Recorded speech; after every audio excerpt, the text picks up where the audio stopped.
What's up sa inyo mga tol? Kumusta naman kayo dyan? Lalong-lalo na yung mga tropa ko sa Pinas. Sana okay lang kayo mga tol.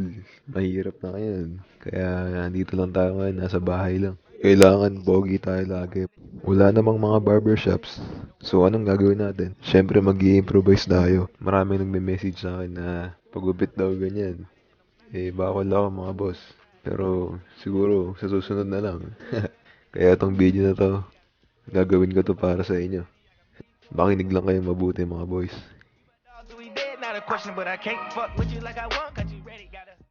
So unang-una, kailangan natin ng clipper.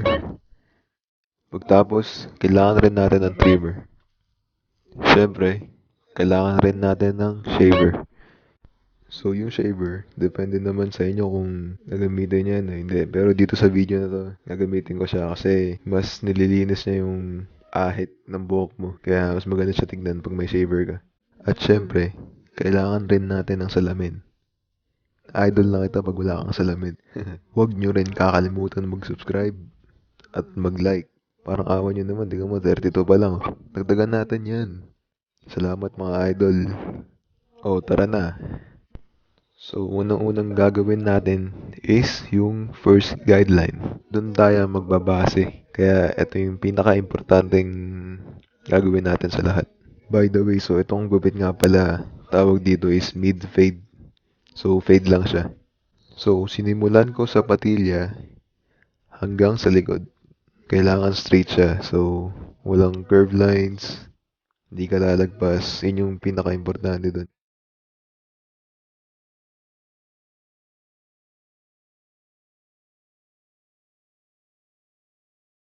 So, ganun din sa kabilang side. Kailangan malinis, pantay siya, at walang natitirang buhok. So, dito naman, pinapantay ko lang siya sa kabilang side. Kaya dapat yun din yung lagi yung tatandaan. Kailangan pantay sila lagi.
Kailangan yung lever nakababa. So, dito naman, gagawa tayo ng second guideline doon sa ginawa nating first guideline kanina. Kukuha lang tayo ng half an inch sa first guideline natin. Okay lang kahit magkamali kayo ng onti dito kasi kahit ako rin nahihirapan din ako dito sa part na to. Kaya okay lang yan kahit hindi perfect. Yun lang naman yung purpose nun. Basta magawa niyo yung second guideline niya.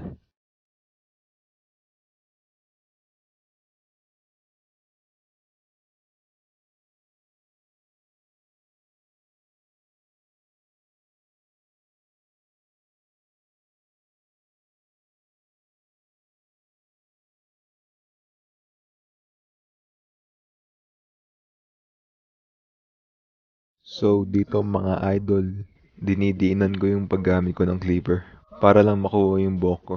Yung mga kailangan pang gupitan. Take your time lang mga boss. Huwag kayo magmamadali.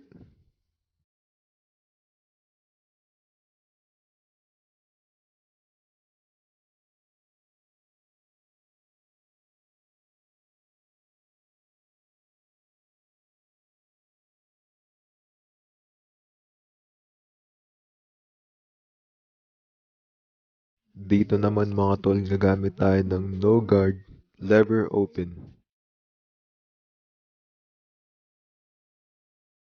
Dito naman mga tol, unti-unti na nating buburahin yung first guideline natin. So ito rin pinakamahirap dito kasi mahirap siya i-blend. Kaya nga sabi ko sa inyo, take your time lang. Di naman kailangan perfecto lahat. May kita nyo naman na medyo numinipis na yung first guideline natin at unti-unti na siya nawawala. Pero huwag kayong susobra dun sa second guideline nyo. Parang gumagawa lang kayo ng first guideline pero binubura nyo siya.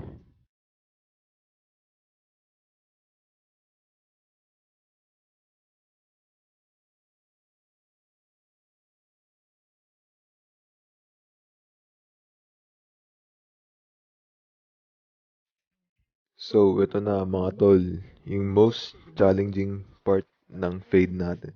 So, ang kailangan natin gawin dito is ilalagay yung lever natin sa gitna. So, dito kailangan yung tansyahin, i-adjust yung lever nyo. So, ang ginagawa ko dito, kung minsan tinataas ko yung lever ko or binababa, depende yun. Basta, mabubura natin unti-unti yung first guideline natin.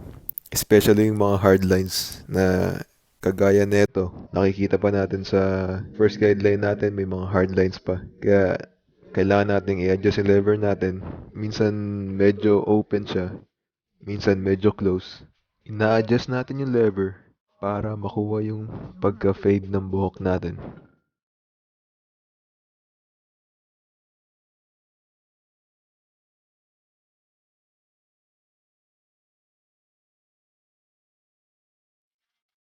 So, dito naman mga tol, gumamit ako ng trimmer kasi hindi masyadong nakukuha ng wall clipper natin yung hard lines. So, medyo bagal-bagalan nyo lang ng onte sa paggamit ng trimmer natin. Kasi ayaw nating ma-shave bandang taas ng first guideline natin. Ang main purpose na itong trimmer natin is mawala yung hard lines talaga. Kaya take your time lang, huwag kayong magmamadali, tsaka lagi niyong titignan, lalo na pag naggugupit kayo sa likod. Kaya ayun, medyo nakikita ko pa na may mga hard lines pa.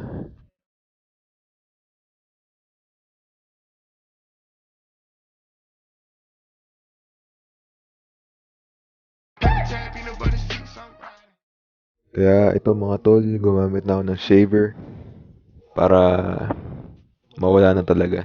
Ito mga boss, nahihirapan talaga ako dito sa part na to. Kasi hindi ko mabura-bura yung hard lines ng first guideline natin. Kaya konting tiyaga lang mga tol, makukuha rin natin yan. So, ito mga tol, gagawin lang natin ulit yung ginawa nating steps sa kabilang side.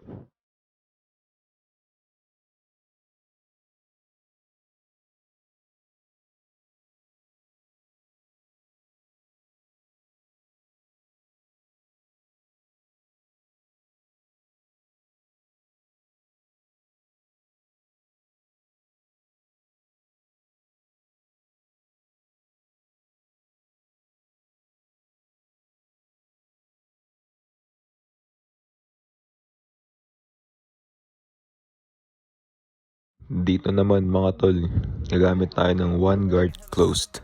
Same steps lang rin yung gagawin natin dito.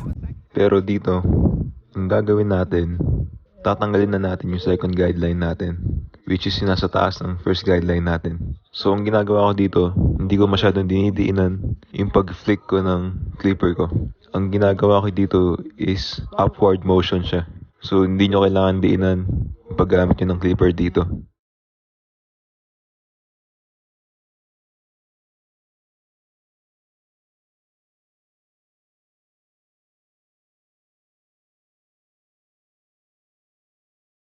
So, dito naman mga tol, medyo napansin ko na medyo nahihirapan yung one guard close natin. So, ang ginawa ko dito, tinitrim ko lang yung top part ng second guideline natin.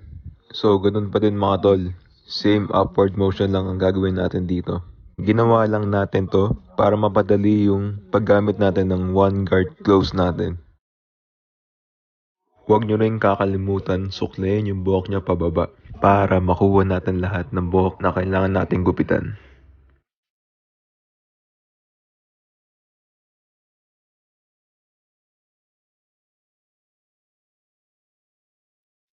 Ito mga tol, gumamit na ulit ako ng number 1 guard natin. Pero dito naman, imbis na naka all the way close siya, nilagay ko naman ang lever natin sa bandang gitna. Kagaya nga nung kanina, sa first guideline natin, ito na yung part na i-adjust natin yung lever natin para makuha yung fade.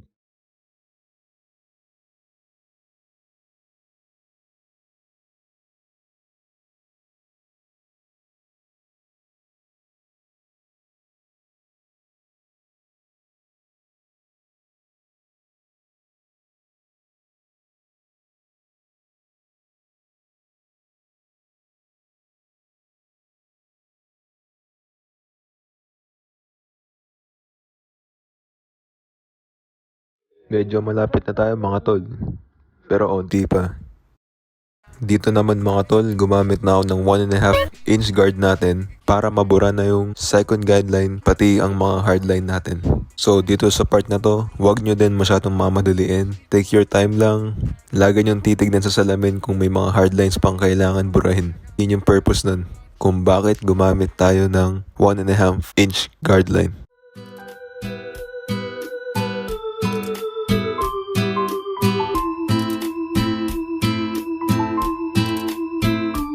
Gumamit na ako ng no guard pero yung lever niya nasa may bandang gitna. So ito na yung punto na patuloy na binubura ko na talaga yung hardlines na nakikita ko. Lalong lalo na yung nasa likod kasi dun rin ako nahihirapan. Kaya patuloy nyo lang gagawin yun hanggang sa satisfied na kayo at alam nyo nang wala ng mga hardlines.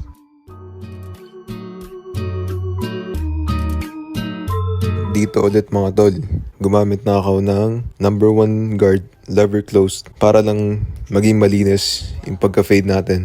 Yun nga naman kasi yung purpose ng fade. Kaya eto, tinatansya ko, minsan nagle-lever close ako, minsan nagle-lever open, minsan ginagamitan ko siya ng no guard para lang talaga makita ko kung paano ko malinis yung fade talaga. Diyos ko ay sariwa, habang nagbibilang ng cash, habang nagbibilang ng cash, habang nagbibilang ng cash. Diyos ko ay sariwa,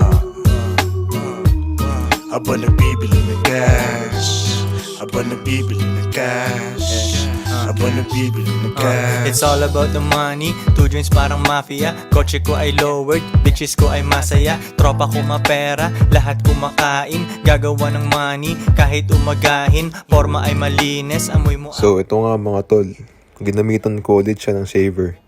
Kasi nahihirapan talaga akong burahin yung hardlines natin sa likod. Kagaya nga ng sinabi ko kanina, di naman kailangan perfecto lagi. Syempre nagkakamali din tayo mga tol. Kaya kaunting tiyaga lang, take your time, mag-practice lang tayo mga tol. Makukuha rin natin to.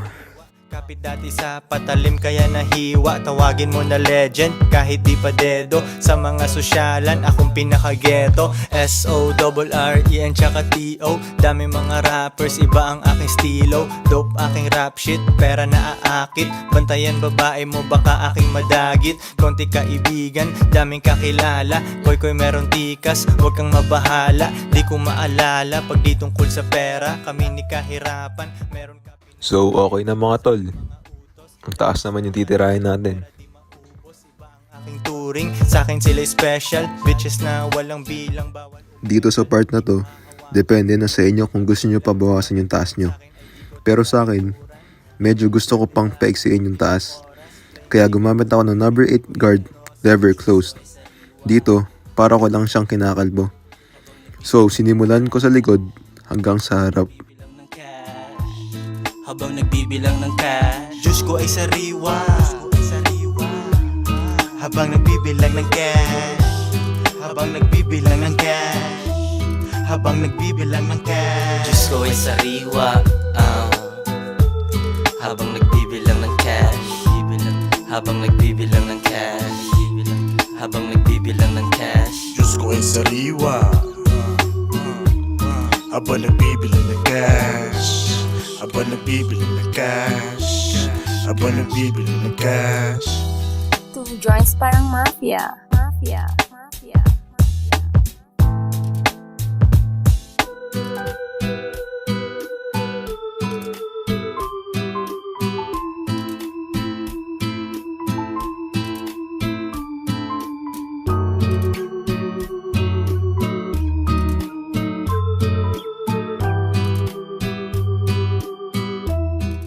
Ito mga tol, gumamit na ako ng trimmer para sa lineup natin.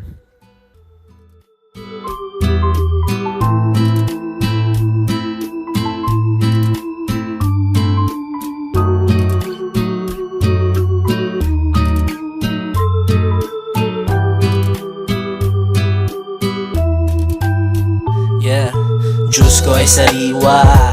Diyos ko ay sariwa, habang nagbibilang ng cash. Medyo hindi kita lineup natin mga tol, pero okay na yan.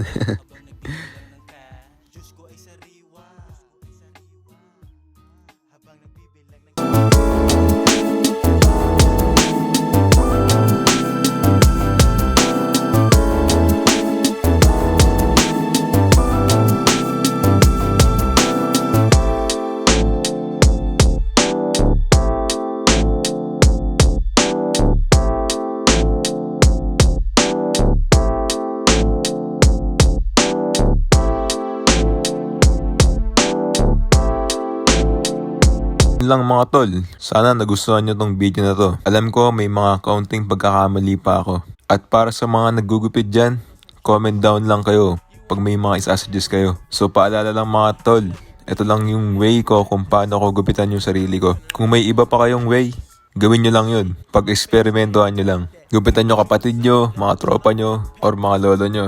Yun lang mga tol, mag-iingat kayo dyan lagi. Peace!